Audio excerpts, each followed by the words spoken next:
Very good morning children. I Sri Lakshmi, your physics teacher, DAV RTP. So our lesson is diffraction of light at curved surface. In that already in last class we have discussed about the rules of ray diagrams. What is the use of ray diagrams? By using the ray diagrams we can know the position of the image and characteristics of the image and also size of the image formed for the specific object. So how to draw the ray diagrams? We have to follow some steps to draw the ray diagram. Before that we have to know the rules of ray diagram which we have discussed in the last class. What are the four? The first one is when the light ray passes along the principal axis, then there is no deviation takes place after refraction. First rule is when light ray travels along the principal axis, there is no change in the path of the light ray. There is no deviation takes place when it passes through the lens. After refraction, there is no change in the path of the light ray. And second rule, when light ray passes along the optic center, then also there is no deviation takes place. It moves in the same path. It moves in the straight path. So there are two situations where the refraction does not take place when it travels from one medium to other medium. They are when light ray passes along the principal axis and when light ray passes along optic center. Those are the two situations where there is no refraction takes place. And then third rule. What is third rule? When light ray passes through the focus point after refraction, it will be parallel to principal axis. When light ray passes through focus point, then after refraction, the refracted ray will be parallel to principal axis. And last one, when light ray comes parallel to principal axis after refraction, the refracted ray will passes through focus point. These two rules are vice versa. If light ray passes through focus point, the refracted ray will be parallel to principal axis. If light ray will be parallel to principal axis, after refraction, the refracted ray must passes through focus point. If light ray is incident on the lens with some angle to the principal axis, then they will be meet at the point. That point must lie in the focal plane. These are the situations what we have to know before going into the ray diagrams. Now we will go into the ray diagrams. In that we have to follow these 5 steps to draw ray diagram. First of all, we have to select a point on the object. So we have to select a point on the object at the position of the object. And next, draw 2 rays out of the 4 mentioned in the situation. So already we have known the 4 rules. Among that 4, we have to take minimum 2 rays for the ray diagrams. 2 rays is enough to draw the ray diagram and to know the characteristics and size of the image. So we will select any 2 of the 4. Next, in third one, the next third step, we have to extend the both rays to intersect at a point. So here we have taken the 2 rays now. The 2 rays we have to extend. We have to extend at the point. And then next step, draw a normal from point of intersection. So we have extended now the 2 rays from that extension point. We have to draw a normal to the principal axis. And last we have to find we have drawn the normal now. That length of the normal gives the size of the image. That length of the normal gives the size of the image. These are the steps which we have to follow when drawing ray diagrams. Let us see how to draw the ray diagrams. First of all, we will draw the ray diagram when the object is at infinity.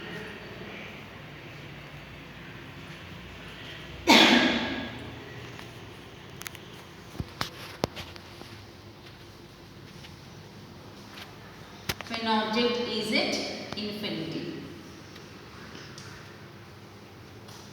Infinity means very large distance. We have to take the convex lens. Already we know this is the symbol of convex lens. This is the principal axis and this point is optic center, and this is the focus point. This is the center of curvature. Similarly on the other side also, this is the another focus point and this is the center of curvature.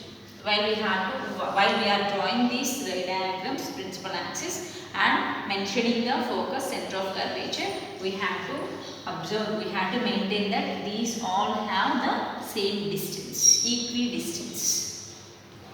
Now our object is at infinity, that means very far away from the lens. So when the object is at infinity, that means if object is very far distance, then the light rays must come parallel. So there will be parallel rays are coming from the object. Already we know when the light rays comes parallel to principal axis on the lens, when they incident on the lens, they will passes through focus point. So according to the rules, when light ray comes parallel to principal axis, after refraction, it must passes through focus point. So image is formed at this focus point. So we have to draw the lines according to the rules, and then we have to extend the two rays. So on extending, we are getting the intersection point. At this intersection point, image is formed. So this is the image. When object is at infinity, image is formed at which point? Focus point. When object is at infinity, image is formed at focus. Image is formed at focus point. And when we compare the size of the image and the object, image size is point, we are getting the point, intersection point. So very small size image is formed. Next, when object is placed beyond the center of curvature.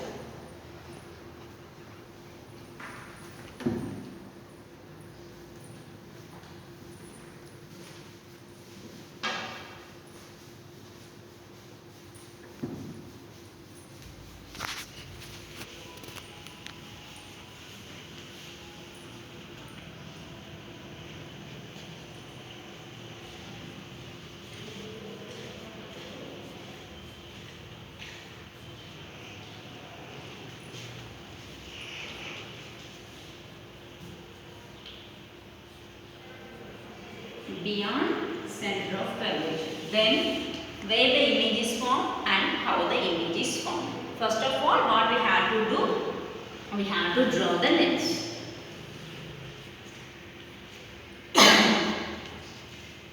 And we have to draw the principal axis.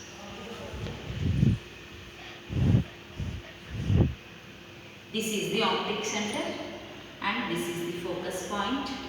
And this is the center of curvature. Similarly, this is the focus point and this is the center of curvature. This is the optic center. Here we have to take the object beyond center of curvature. This is the center of curvature. Beyond the center of curvature, we are going to take the object. This is the object. We have to take the two rays from the object. From this object, we have to take the two rays. So, one ray we will take which is parallel to principal axis. One ray we are taking parallel to principal axis. According to rules, we know when the light ray comes parallel to principal axis, it must passes through focus point. So it passes to focus point. The refractor ray passes through focus point. And we have to take one more ray. We require two rays. So one ray we have taken which is parallel to principal axis, and other ray we are going to take, that is the line passes through optic center. We know when the light ray passes through optic center, then there is no deviation takes place.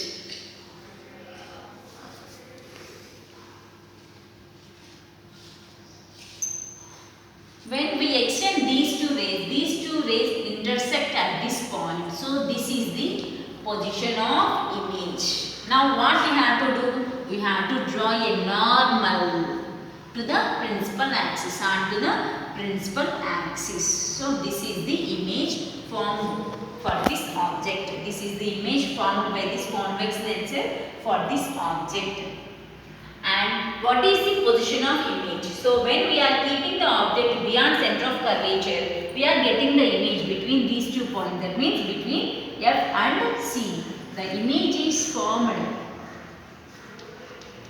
Image is formed between focus and center of curvature when object is placed beyond center of curvature. Next, what is the characteristic? So here the image we are getting due to the actual intersection of light rays. When there is actual intersection of light rays, then we will get real image. Real image is always inward image.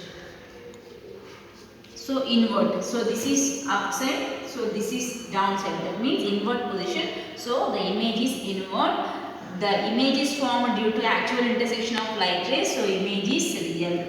And if we compare the size, if we had to measure this length of the normal and length of this object, this is smaller when compared to the size of object. So it has formed diminished image. Understand, children, how to know the position of image? The position of image is true. We can know by drawing the ray diagrams. So where the point of intersection of 2 refractor rays takes, that point gives the position of the image. And come to the characteristics. If image is formed due to actual intersection of light rays, then it is a real image. When there is real image, there must be inward. Or we can know here the object is upright, here the object is inward. So this is the inward image is formed. And then coming to size, we have to compare the size of object and size of image. Here the size of image is less than the size of object, so that the image is diminished. Whereas the previous one, when object is at infinity, we are getting the point size image, and we will get this is actual intersection of light ray. So it is real image, inward image. And compared to the size, it is very small when compared to object, so highly diminished.